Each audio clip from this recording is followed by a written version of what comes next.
Hello and welcome to the That's So Craven podcast, your Fulham podcast from Down Under.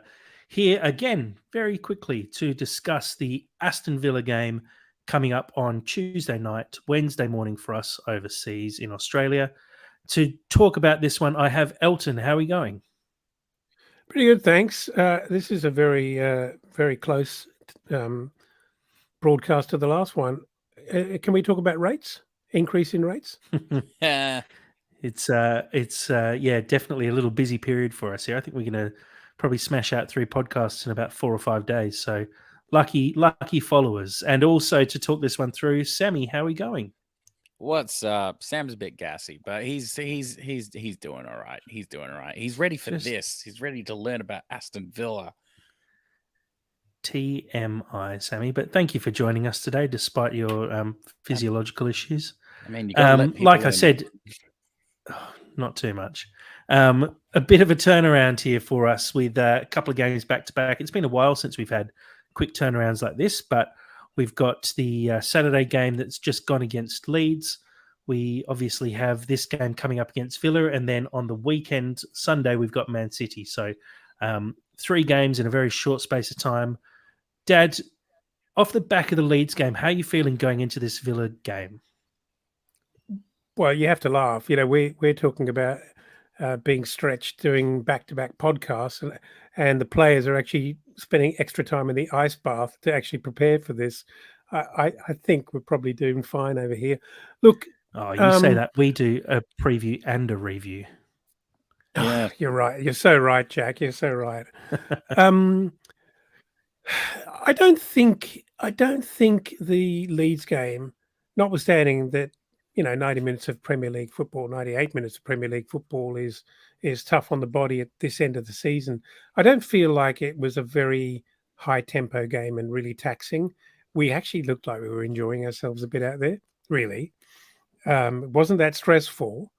And I feel like we've got a bit in our back pocket in terms of some very fresh legs. We got, Manor Solomon, who must be absolutely itching to play and start. Vinny tapping Marco's shoulder on a regular basis, reminding him that he's very available, and a few others. So difficult, but Aston Villa have only had a short break as well. So open season. Yeah, Sammy, your thoughts going into this one? Aston Villa are good, is my thoughts. They're good and they're on a lot of form, but we are on the up. And Dan James returning to the side actually fills me with some pretty good confidence. Yeah, I don't really know how to fully pick it. I love that you're scoffing at Dan James, Dad. That did not go unnoticed. But yeah, it's hard, isn't it? Because Aston Villa have really come into some pretty miraculous form. So it's definitely not the same team that we played earlier in the season. And I think we gave them a hiding from memory as well. We're definitely not playing that Aston Villa. So yeah, it's tantalizing, isn't it? It's good journalism.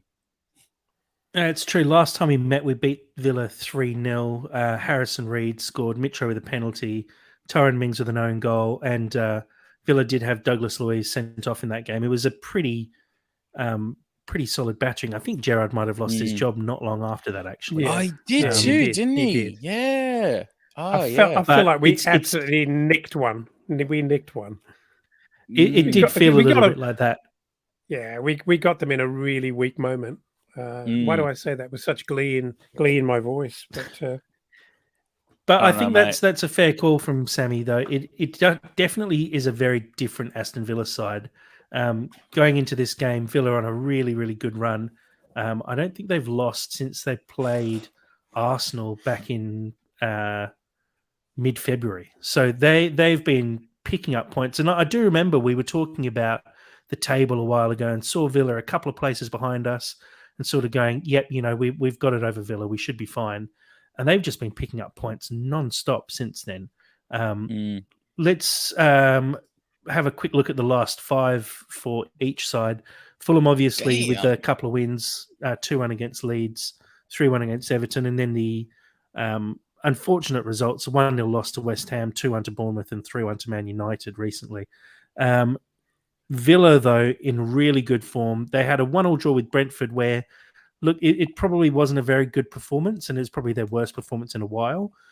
Before that, though, 3-0 win against Newcastle, 2-0 against Forest, 2-1 against Leicester, and 2-0 against Chelsea. They're on some really good form. And before that, if you go back further as well, there's a 3-0 win against Bournemouth, 1-0 against Crystal Palace, 2-0 against Everton, 1-1 against West Ham. Now, admittedly, they haven't been playing the toughest teams and have probably had what could be considered a fairly similar run to us in terms of playing some relegation scrappers. But looking at those results, even the 2-0 against Chelsea, who are still not a bad side despite their poor form, and 3-0 against Newcastle, who we know are a very decent team.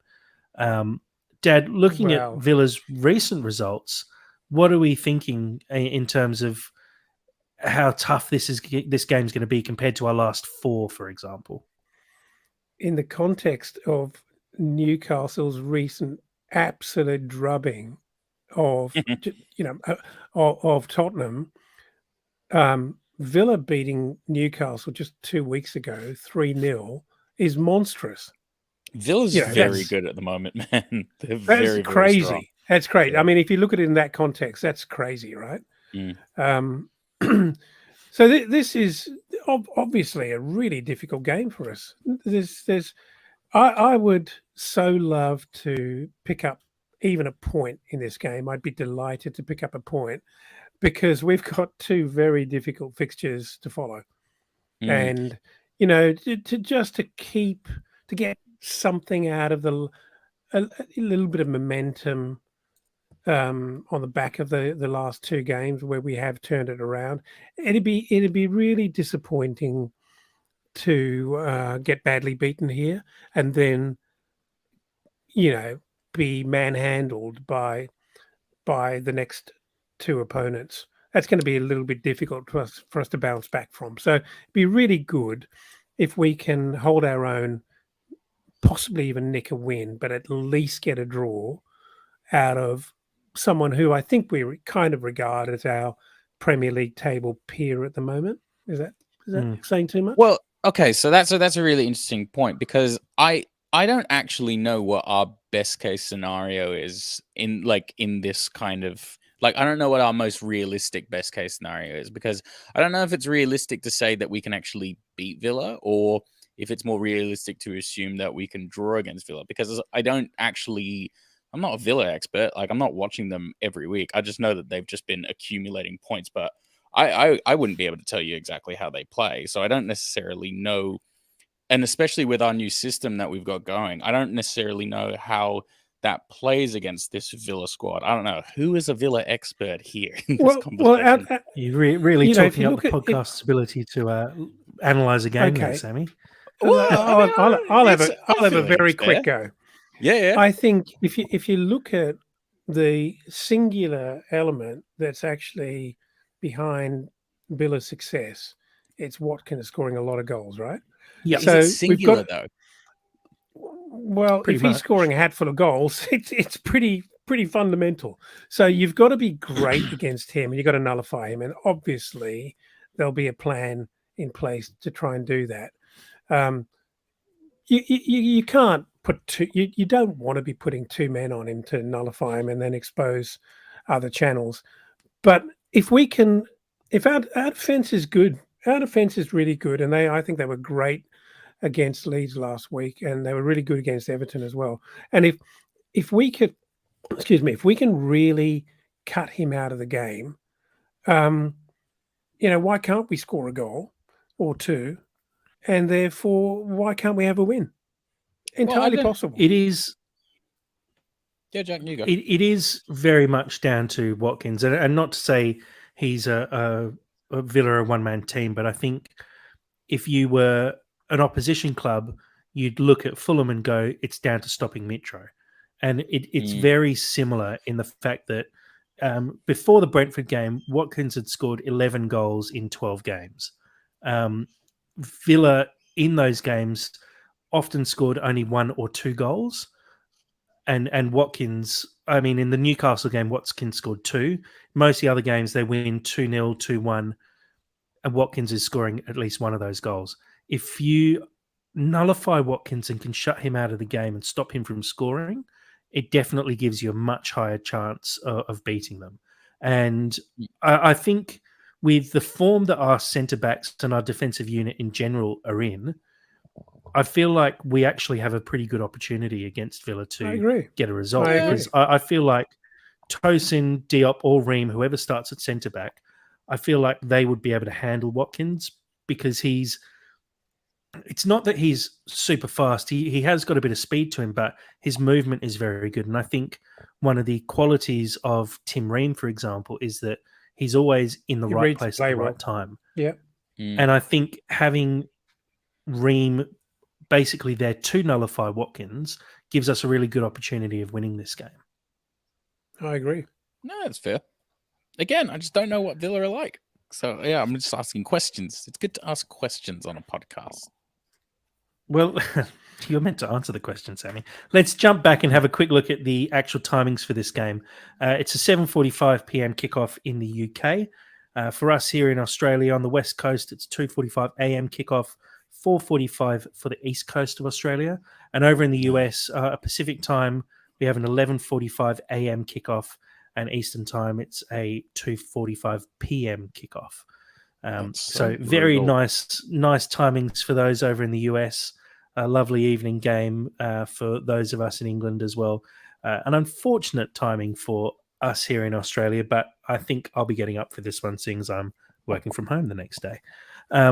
Let's have a quick look at that table as it stands. Let's have a look at the table as it stands at the moment. Like we said, Villa have been in scintillating form recently, and it's been really impressive how well they've performed and how many points they've managed to pick up. And it hasn't seen them skyrocket up the table. It wasn't long ago we were looking down at them. I think they had about 35 points, and they just keep picking up wins. In their last 9 games, they've won 7 of them. So that quickly picks you up 21 points, and the other 2 results were draws. So they've picked up 23 points from their last 9 games, which is, I mean, that's like top 4 kind of standard, if not slightly better, to pick up that many points in such a small space of time. And they're just doing it at the exact right time in the season as well. There's 6 games to play. After this one, Villa only have 5 games left this season, but they've placed themselves perfectly. And with Tottenham stumbling as well, Villa sitting in 6th place with just 2 points behind Tottenham, they'd actually be looking at this game against us and going, this is a real opportunity for us to push up the table. I think they've got to still play Man United, Liverpool, Brighton in the next few weeks after the game against us. And then their season's pretty much done at that point. And I think they've only got 2 games left. I'm not 100% sure who those against. I think Tottenham will probably be one of those games actually for them. So they're looking to pick up points similar to us in the next few games, where you look at them and go, if we can get anything out of these games, it's a massive bonus for us, and it sets us up really well for the rest of the season.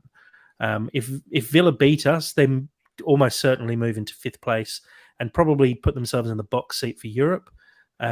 If we get the win, we actually keep the pressure up on the top half of the league there. We jump up to 48 points, which would be a really good result. 45 points at the moment after 31 games is the highest points tally Fulham have ever had at this point in the season, which is something that, everyone at Fulham should be patting themselves on the back for, because anything from here really does feel like a bonus. We're pretty much locking ourselves away for a top half finish at the moment. We've got a lead on Brentford. We've got a lead on Chelsea. And, this game here gives us the opportunity to go 9 points ahead of Chelsea with admittedly 1 more game played. It also gives us a chance to go 4 points ahead of Brentford and have played the same number of games as them.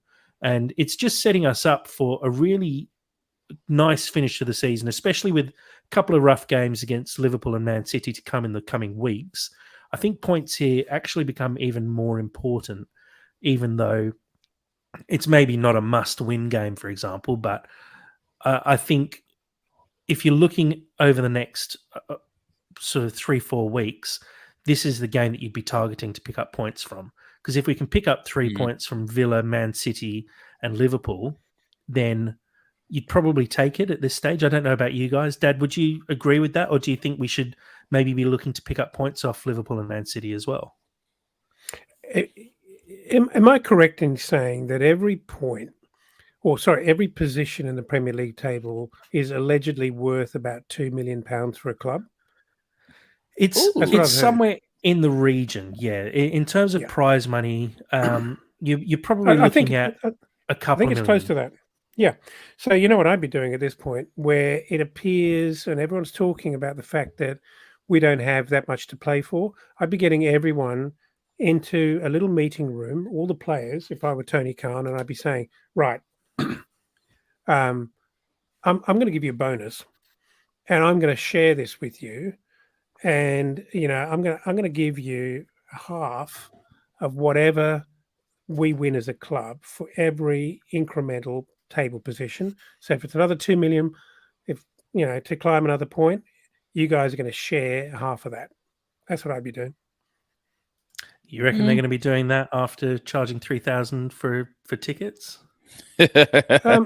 Well, think about it. The only way you really win in life is if you take people with you, and if you want to keep it all yourself, notwithstanding the fact that they have made the investment all themselves up to now, but if you share the points and share the dollars or the pounds, whatever you want, but you miraculously get people to fight for their life, and you climb up from 9th and you finish 7th, and suddenly now we've got Europe, that would be an out-of-body performance from where we sit. And I would be doing anything in my power to incentivize people to achieve that. It's pretty interesting, though, because I think that you can, and that's why I'm not the CEO of Fulham. Yeah. Well, it's because money. Yeah, because you can incentivize these players by money, but I think they're pretty well incentivized by literally just trying to get into Europe. So I'm not necessarily sure. If anything, probably offering more money actually adds more pressure to them. If anything, you just want to keep them as focused as possible. Is that fair? I think they're all highly motivated by money. Not to take anything away from them, but I think they're highly motivated. I think I'm not sure about that. Because I feel that these when Premier League athletes are a weird level of competitiveness. Have you ever seen those behind the scenes of just Man City was a really interesting one. If you've ever been on Man City's YouTube channel, they're obsessively competitive. Or England's YouTube channel when they were at the World Cup of the Euros. Those players just have to win everything and everything that they touch. It's really in their DNA. Yeah, but they are definitely motivated by money. Otherwise, why would players move from clubs they love? There's only a handful of players who hang around at clubs that aren't super successful because they just love to play football. People move because they get paid more money to move. It's as simple as that, really. One thing to say about Villa and their current position, I just pulled up their fixtures for the rest of the season. After this game against Fulham, they've got Man United away, Wolves away, Spurs at home, Liverpool away, Brighton at home. That's how they finish off their season. Realistically, if we can stop them picking up 3 points against us, there is a high likelihood that Villa could only pick up 3 points for the rest of the season after this with a win against Wolves. There you go. So that effectively would lock them down to 54 points. And their goal difference, I assume, would probably plummet as well because you'd expect them to lose a fair few of those games. If we jump up to 58 points, we basically just need to get 2 more wins for the rest of the season. We've got Palace, Southampton, very winnable games towards the back end of the year. There's a high possibility that a result here actually helps us leapfrog Villa down the track. Now, I still think Liverpool and Brighton are going to be a little bit too good for us and continue to pull away.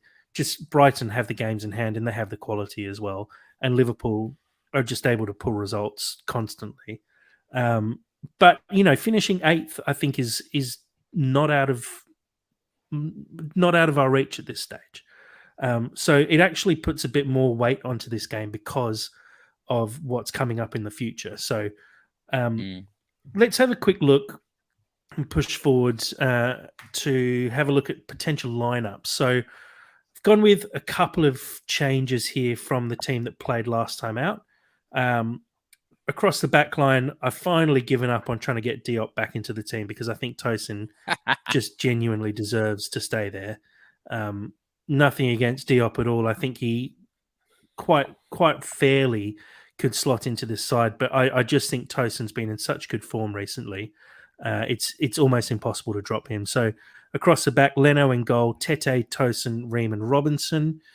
I've gone with a change in the middle, and it's based on a bit of a knock that Harrison Reed picked up. Well, a couple of knocks Harrison Reed picked up in the last game. He just looked a little bit leggy towards the end. I know he got subbed off a little bit earlier than we'd usually expect. So I've gone for Lukic to come in with Polina and actually start, just to give Reed a bit of time off. I think you probably want Reed back for the games against Man City and Liverpool, because I think he's part of our best 11, but I'd like to see Lukic be given a go just so Reed can have a bit of a rest. I'm sure he's surely got a dead leg after the weekend. I don't know how he continued after going down so many times.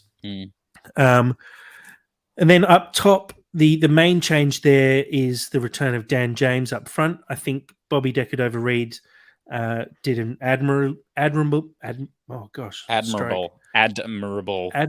Your job. mother would have a fit. That was a little stroke moment there. Apologies, I'll take my heart rate at the end of this. But I think Dan James comes back into the side. It worked really well against Everton, and I think we're going to return to that. And obviously sticking with Willian, Wilson, and Pereira. Interesting to see Willian not subbed off on the weekend. Was he subbed off very late? Very late, yeah. He's usually one of the first players to come off. But he obviously got kept on for a little bit longer. I'm not sure if there was a particular reason for that. But kind of good. Yeah, it was Neeskens came on in the 4th minute of injury time for Willian.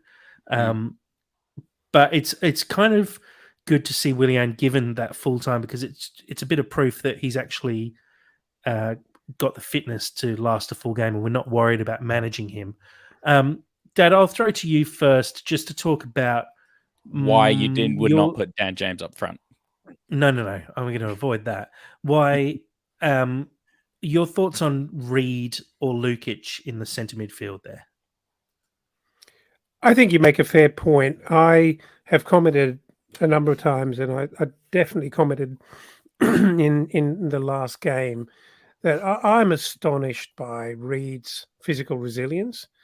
He gets such a lot of knocks, and he always every time I think this is it, he's going to get carried off, and we're not going to see him for a month.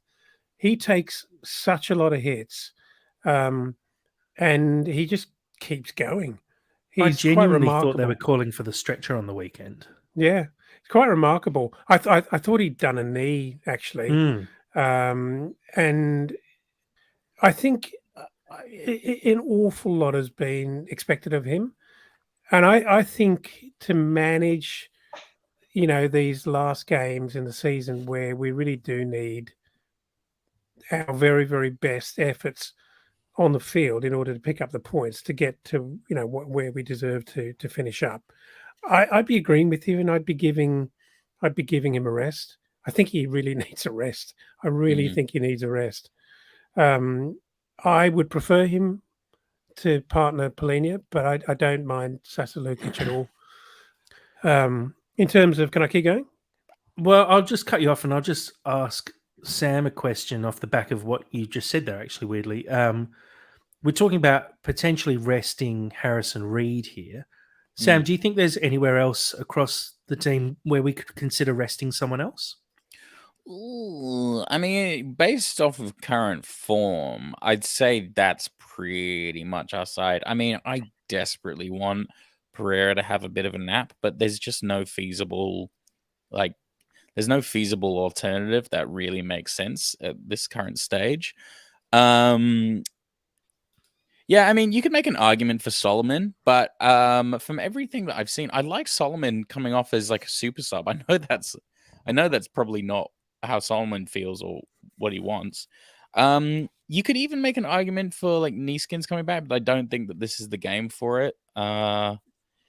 Yeah. And like with Sasa Lukic, I would love to see it. I'm just not 100% sure if Silva's going to feel the same way. I feel like Silva is very big on playing his absolute best 11, no matter who it is or how really how niggling their injuries are. Obviously, if it's like a proper injury, he takes that into account. But yeah, I'm not 100% convinced he'd start Sasa Lukic, as much as I'd actually like to see it.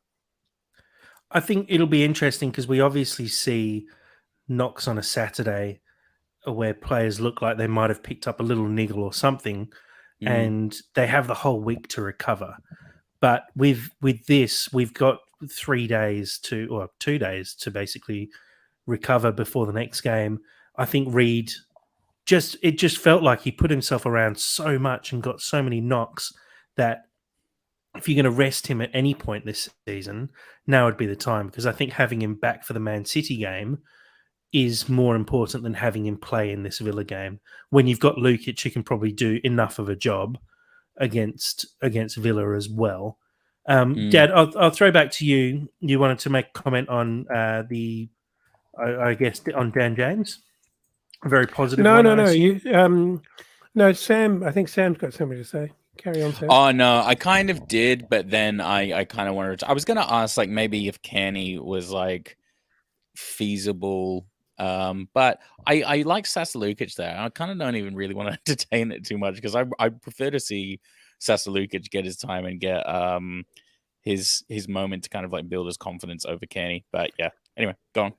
Having said that, that's a good point. If we think Dan James is a shoo-in up front, as I've always thought, and we think that Tosin is absolutely locked on at the back, as I've also always thought, and we've talked about this before, maybe Kenny is the guy to actually feed Dan James.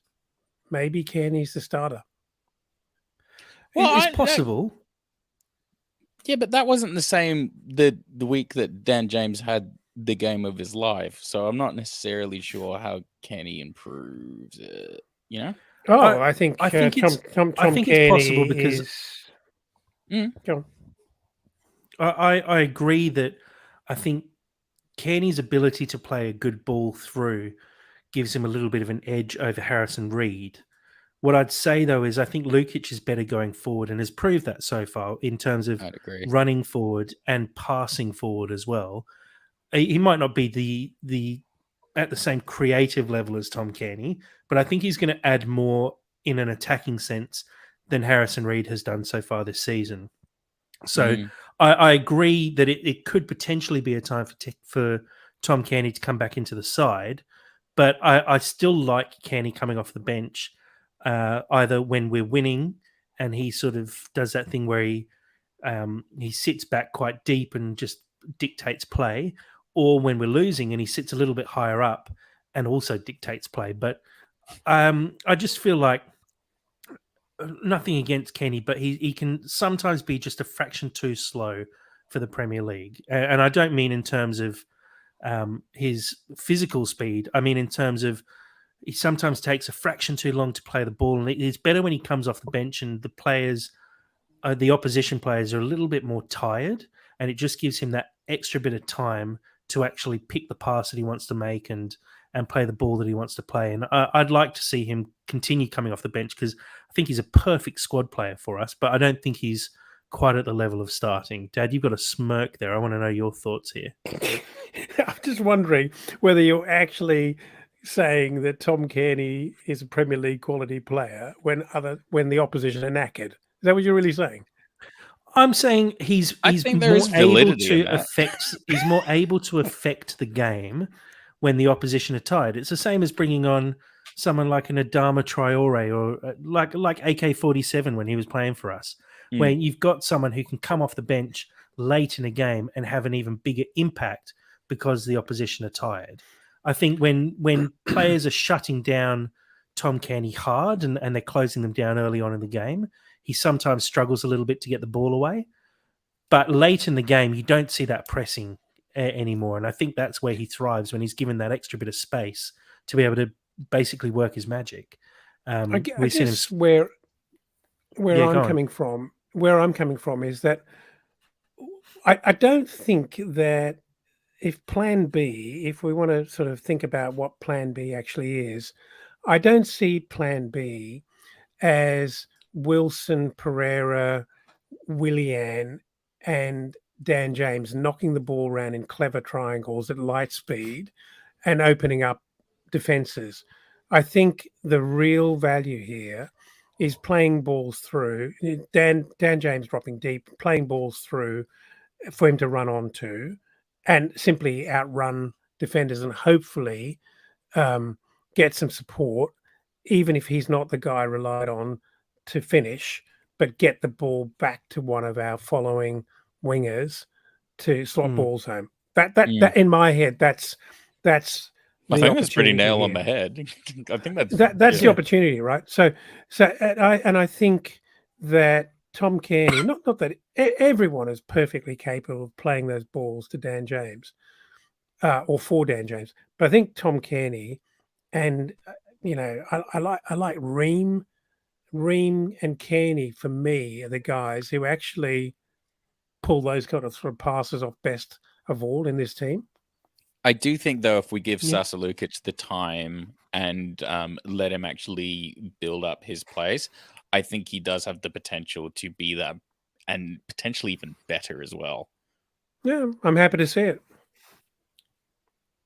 I hope I see it. Yeah, well, I'd agree with all of that. I think we're pretty comfortable that Dan James will come straight back in. I think after that performance, he deserves to come back in.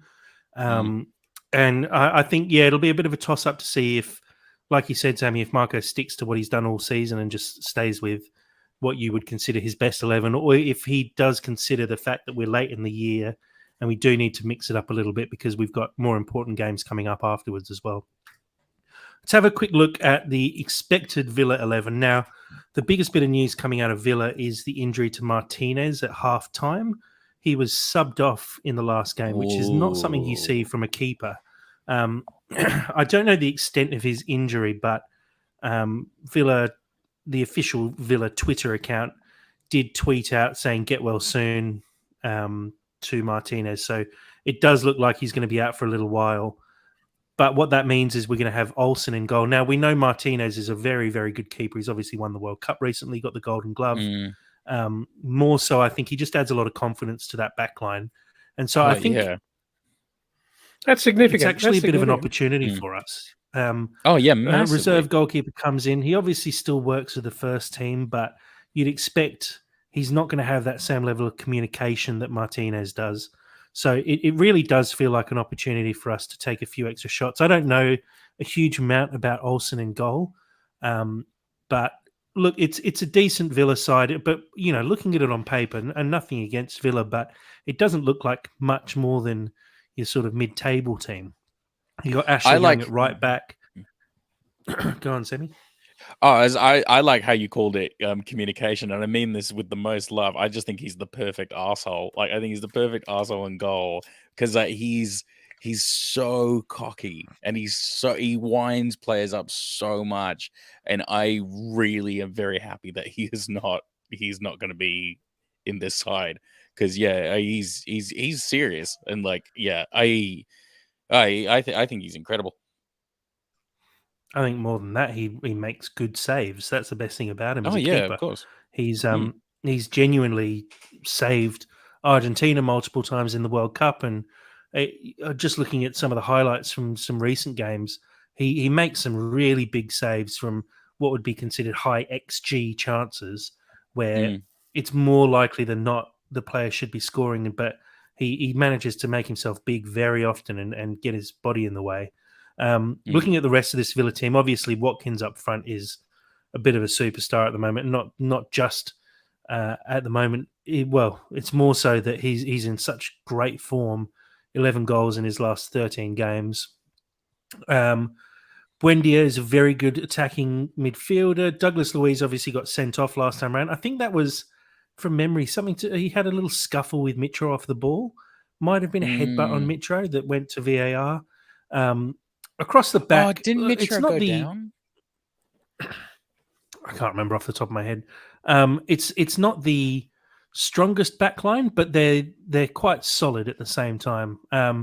There's a lot of height there. Tyron Mings and Conte are both very tall, so they're good in the air.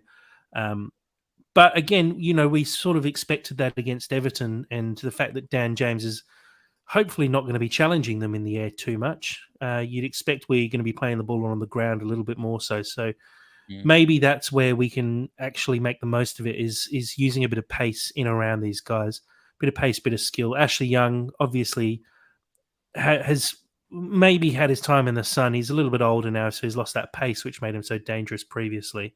But look, it's a good Villa side, but it doesn't seem like a Villa side that should be much further above mid-table, and that's not taking anything away from them. I'd say if you look at a Fulham team as well, most people would say something similar, saying it looks like a mid-table side.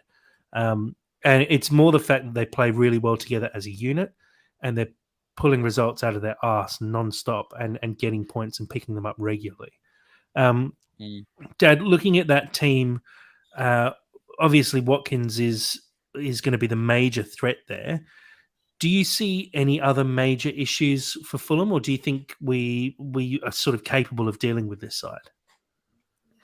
Well, I didn't realise there was that injury, and I think that's actually very, very significant. Because if you think about it, if we were going into a really competitive game and we did not have Bert Leno, no shade on our reserve keeper, but it's a big thing. Having a high performing keeper is usually a massive contributing factor to a mid-table kind of side that is doing really well. It's a huge factor. So I think that's a really good opportunity. And if you sprinkle into that mix Dan James, I hope he has a super confident game where he does what we want him to do and starts his runs really deep, and we play the right balls in and terrorizes that defense. And then if we manage Watkins, game on. This is actually potentially lining up to be a really, really competitive and exciting game. The only thing I can think of is apparently Tyron Mings is deceptively fast, and I've heard quite a few players actually talk about how he doesn't get the credit for being as fast as he actually is. That's the only thing I can think about. Outside of it, I don't really know. I don't think Aston Villa are particularly known for their defensive prowess, so I don't see any reason why we couldn't necessarily get behind them. All I'm going to say is that I really hope that surely Dan James has a license to run amok of course, and do what he does, right? So I hope he has the confidence, on the back of a pretty good half at least, and a goal, and the rest is, he's fresh as anything. So I just hope he runs an absolute muck, and does the business. And look, I'd also add to that, we've now got a bench which can really affect a game. If you think about our starting lineup of Willian, Wilson, Pereira, James in that sort of front four, on top of that, you'd also have Decordova-Reid, Cabano, Solomon, all able to come off the bench and cause a lot of issues. And I feel like it's going to be a game where we maybe see a few subs a little bit earlier than usual if results aren't quite going our way at that point. Because I think what we have on the bench has the potential to just swing a game completely. We've seen Solomon do it multiple times now. We even saw when Decordova-Reid was on, Cabano was on, Solomon was on, the ball was just zipping around really smoothly. Players having a bit of skill, taking on defenders. I feel like we've just got a bit more to us now than we did maybe at the start of the season. And admittedly, a lot of it's been affected by injuries. The fact that we were without Wilson and Solomon up until basically February. We obviously And lost Cabano. Neeskins as well quite early in the season. It's definitely one where we haven't had that full squad available. And I heard a little stat when I was listening to Fulhamish earlier today as well. it's actually been a year. Well, it will be a year by the time Mitro is back in the side, since Wilson, Cabano, and Mitro have all played in the same team together, which is kind of crazy if you consider the fact that they were hands down starting front three for the whole of the championship season. I think they said the last time those three played in a game together was a 7-0 win against Luton. And just the fact that we haven't been able to put what is, admittedly, Willian probably comes in there as our preferred striker, but we haven't been able to play an informed Wilson with Willian or Cabano and Mitro up front for such a long time. We've actually performed out of our skins to be where we are so far this season without having a full 11 at a full best 11 at our beck and call throughout the whole year. So it's just another hats off moment to us at the end of the day, which it seems a bit weird to consistently be doing, but I think you kind of have to take a step back and look at how well we've done this year and really appreciate what we've achieved. Oh, it's a pretty historic season. Yeah, no, don't do that. Sadly, but realistically, I don't think we can expect to see an awful lot of Neeskens Cabano every week. He's going to be managed really, really carefully after such a nasty injury. You know, he'd be lucky to be picking up five minutes, you know, progressing towards 10 or 15 by the end of the season, I would have thought. Honestly, I'd prefer not to see Cabano for the rest of the season to ensure that next season he's okay. Like I feel like I'm slightly wary that if we try and push him back too early, it's actually going to be detrimental to his recovery. I'd like to see him consistently get 5, 10, maybe 15 minutes here and there, but he shouldn't be someone we turn to change a game. He's someone who comes on at the very end for a bit of match sharpness and about match fitness. And I think we will manage him well, because if you look at how we manage Solomon and Wilson, who effectively have spent the last 2 months coming back into the side after injury, I don't think there's going to be any chance that we rush Neeskens back. I totally agree with you. I totally agree with it. I just hope, as I said last time, that he actually has enough of an opportunity to show his worth and prove to the management why he's worth retaining and keeping around. I really hope so, because I love him around the club. You know, genuinely though, I do think Neeskens is a very, very different sort of player to say like a Harry Wilson. Like, he's a lot older, and he has a confidence and like I don't want to say like a self-worth about him, but I feel that he's not necessarily as shakeable as like a Harry Wilson. So I agree. 5 minutes at the end of the game, that's just really just keeping his fitness up. I feel that it's not necessarily going to mentally affect him the same way that it would with some of our other guys. I think that's true, Sam. I think that's true. Yeah. Well, I think we saw it. You know, he's just pumped to be back, and I think good on him as well. Like he looks so excited to be back. I don't know if you saw his little social media post after the game coming out for their warm down on the pitch, and he was just so happy. And I think Vinicius was in the background as well, and even everyone just seems to be happy that he's back. And you know, we saw him in training as well. Mitro's there, who's having fun trying to tackle Solomon. It just feels like there's a really good feeling around the group, despite what has been quite a rough couple of months. It doesn't seem to be taking too much of its toll on the group. I think you're probably right that Wilson, his confidence has been a lot lower than the rest of the group. I'd probably throw Pereira in there as well. Pereira seems to have been a little bit down recently, but I feel like everyone is just getting to the stage now where we're coming towards the end of the season. The pressure is starting to ease off a little bit, and we're starting to see everyone just relax into the fact that this has just been such a good season so far, and hopefully they're enjoying it as well. Can I just say one other thing, Jack? Yeah, go.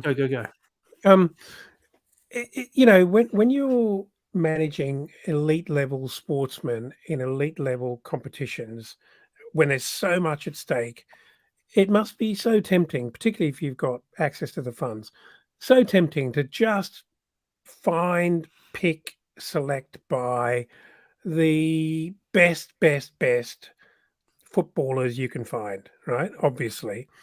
But I really take my hat off to Silver, and I don't know if it's just me, but it just seems like to him, good people, good humans is actually a pretty high priority for him. And I think he's actually amassed this team of people who seem to be pretty good guys. I don't know if I'm Mm. getting carried away, but they seem to be good people who gel together well, who are a really happy bunch of campers. And they just seem to love each other and want to play for each other. And to be enjoying their job as footballers. They seem to love it. And I that's a don't care big what thing. I don't care what anyone says. Shane Duffy is a vibe hire. Like I feel like they've literally just hired him because they're like, we like Shane Duffy around. He's hilarious because he seems to be really, really, really well liked for somebody who's barely ever playing.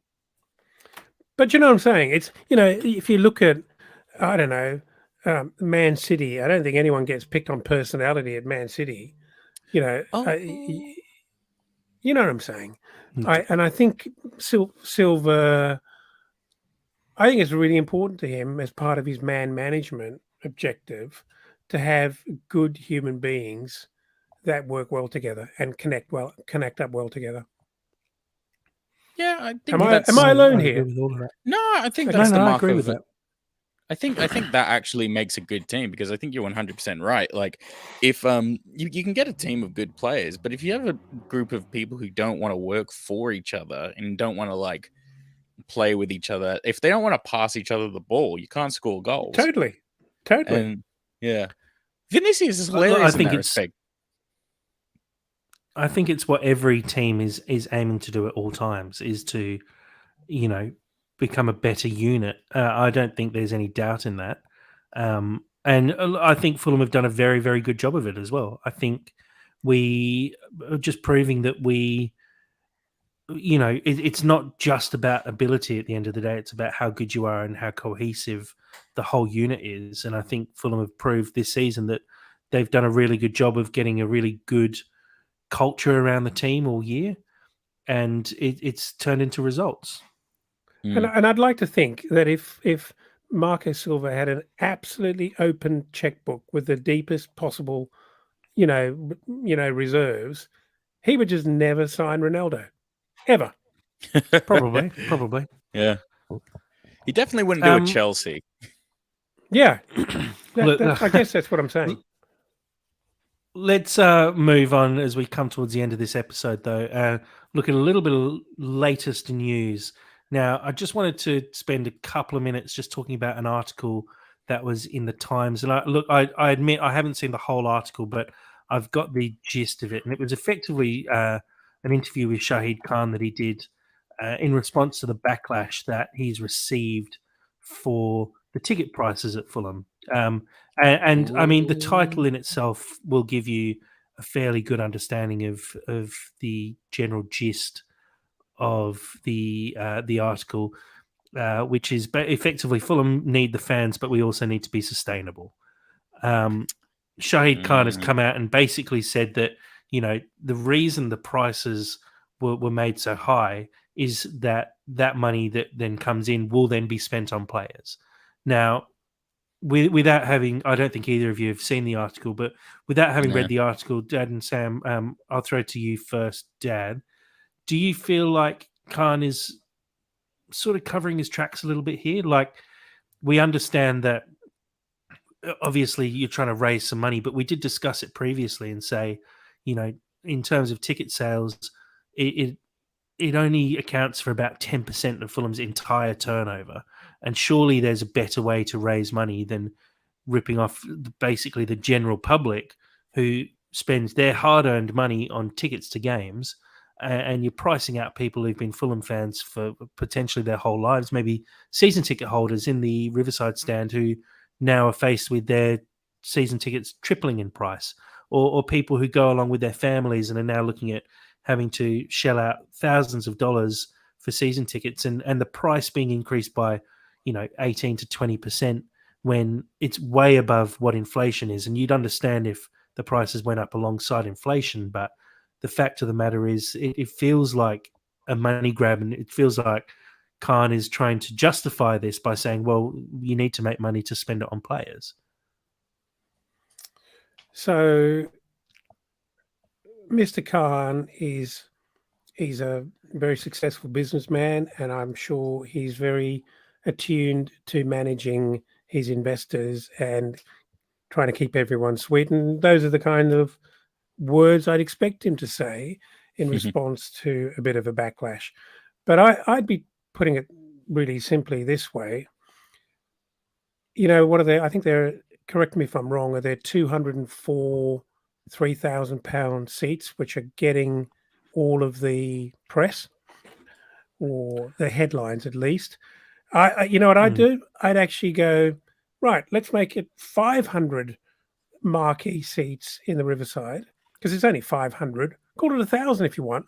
Charge £5,000 for them if you like, but make season ticket in the Hammy end, season tickets in, you know, the Putney end, the Johnny Haynes stand, and the majority of the Riverside stand really affordable, absolutely affordable. Let's not talk about 20% price increases in these times. It's offensive to most people, and I'm not interested in the fact that some people find it good value and cheap and relative to other forms of entertainment excellent value. That may be well be true, but for the majority it isn't. And if I were having to take my two sons and possibly a couple of grandsons to a football every second week, finding an extra £600-700 a season for a season ticket is not insignificant dollars. So what I'm saying is, I don't care how you raise money. You can be as commercial as you like, but don't actually put the burden on the majority of income stream on the fans, on the broad base of the fans. Do it in other ways. You'll remember, Jack, one cricket club we used to belong to, who found themselves in need for plenty of money to keep themselves afloat every year, and what they did was actually find ways to raise money, which didn't necessarily involve events for players or for club members, but they made that money in order to stay afloat without actually prejudicing or disadvantaging club members. Yeah, look, it's an interesting one. I know you. I'll come to you in a second, Sammy, but I was just going to say that we've both been part of running cricket clubs, admittedly much smaller, but and definitely not on the same scale and not the same importance as running a Premier League football club. But at the same time, we've both been in a position where you need to raise money, and you sit down with a committee, and in that case, it would be a board at Fulham, and you discuss it. But always at the front of my mind, at least, and I hope most boards' mind, would be, you don't want to inconvenience your supporters, your players, your fans. You want to, and we're talking here about, the fees that we would charge players, and that was always the last resort. You don't want to put any cost on the people who support your club, the people who do things for your club, and in our case, when we're talking about running a cricket club, it's the players, but in Fulham's case, it's the fans. And you'd hope that if Fulham are trying to raise money, the last thing that they would do is put that onto the fans. You'd be thinking, why can't you make the extra 2 or 3 million that you're going to get from ticket sales by just being a bit smarter about your sponsorship and taking on better sponsors or finding other ways to raise this money? Why is it being put on the fans, the supporters of your club, to be the ones who have to raise the money? Go on, Sammy. Yeah. Well, look, for me at least, I will openly be the most anti-capitalist of the group. I don't have a lot of faith, I guess, in the moral compass of the very, very wealthy elite. And shamefully, I think if you are spending this type of money on this type of club, I think it's hard, for me at least, to not expect them to kind of put themselves in a position where they feel like they can basically take this money from these people. It's really, really hard. I'm trying not to mince my words, and I'm trying to be as You are succinct. mincing your words. So what are you really saying, Sam? I'm saying you can't ask a billionaire to be ethical. Oh, thank you. Excellent. Glad we got that out of you. I try to say that's it, a like, fine point to make. I don't think there's anything wrong with making that. I think you point. can ask. I think you can ask a billionaire to be ethical, but you can probably expect you he's can't not expect always it. going to. It's just. Well, I would yeah. actually hope that you can't ask a billionaire to, or you can't expect a billionaire to be ethical, but I would hope that the advisors around him, and that's part of what the Fulham Supporters Trust are meant to be doing as well, are around him and saying this is going to be really poorly received by the fans. I think you really need to reconsider passing the cost on to them if you're trying to raise 2 million, and if it is £2 million at the end of the day. Like, I don't think I don't think this is a case of ethics, Jack. It's not ethics. It's actually commerce. Because if you piss the fans off, they're emotional. This is their lifelong pursuit. It's their passion. You piss them off, they simply won't. You'll get them to a point where they can't genuinely afford to come to the game anymore. They won't turn up. It'll be like playing during COVID for our players. And the net result of that will be a very, very dull place to play football. And no one will actually want to play for Fulham, in the extreme here. So I do think. Sorry, so Dad. I do think it's a bit more insidious, though. I do think it's literally like they're just going, tough. Like, you're a fan, you love the club. Show me how much you love the club. But I think you're right. I think is the view they're taking. But I think there are finite resources. People don't have endless amounts of money, and they will come to a point where they'll stop going on holiday, or they'll stop buying their kids new shoes because they love Fulham so much. But there will be a point where they'll top out, and maybe it's £800 or £900 a season of begrudging payments. But there will be a point where they simply can't do it. And if you try and play those sort of economics with your fans as a club owner, you're stupid, because it is actually dumb commerce at that point, because you have to have fans. Well, you must have fans. I'll jump in with an interesting point, and we'll sort of wrap it up off the back of that as well. But an interesting point, which is something that Khan said in his interview, which was the people complained when we set £100 tickets for the Liverpool game, but all of those tickets sold out. Yeah. And that is basically what he's basing it on. He's saying, we set a price, people said it was too high, we sold all those tickets. It doesn't care who those tickets went to. They may not be Fulham fans, they may be tourists. I think at the end of the day, he's looking at it and going, yep, we set a price high, but we've obviously done some sort of market research and decided that we can sell those tickets at that price. Therefore, why wouldn't we? It's literally housing, in terms isn't of it? a business decision, I totally understand it. In terms of being a Fulham fan, and admittedly, it doesn't affect us being over here in Australia because we don't pay for season tickets, we don't even pay for tickets. But it just feels wrong, and I think everyone can agree that it feels wrong. And I think it speaks volumes that was his reasoning that he gave for why they were able to charge that much for tickets, because in his eyes, and assume the board's eyes, if they set them at that price, they're going to sell anyway. So we might upset a few people, but we're putting some more money in our pockets. It's a very short-term view, which I think is going to bite them on the arse if they keep playing that game to the natural end. It'll bite them on the arse, and what they'll end up is with a bunch of people on holiday in London for the weekend filling the stands. Honestly, that's not what we want. Honestly, from everything that I've said, I don't want it to sound like me thinking that is in me in any way agreeing with it. I think it's disgusting, and I genuinely hate it. I think it's ruining all aspects of life as well as football as well. But I do think that is the reality, and I think they would almost rather a welcomed elite who can pay those tickets than satisfying people genuinely.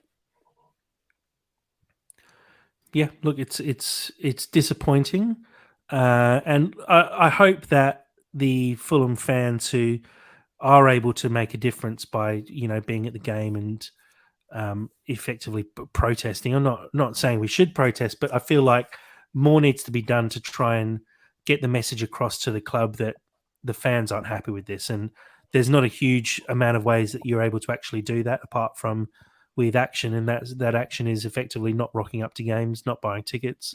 But it's a tough thing to ask because even if you don't agree with the ticket prices, you want to go and watch your football team play. It's what you do every Saturday, and it's a big ask to basically sacrifice something that gives people a lot of happiness, even if you want to actually protest something. So I do understand it's a rough position that people are in, and look, I hope that the club do listen to the supporters. So far, they haven't, by all accounts.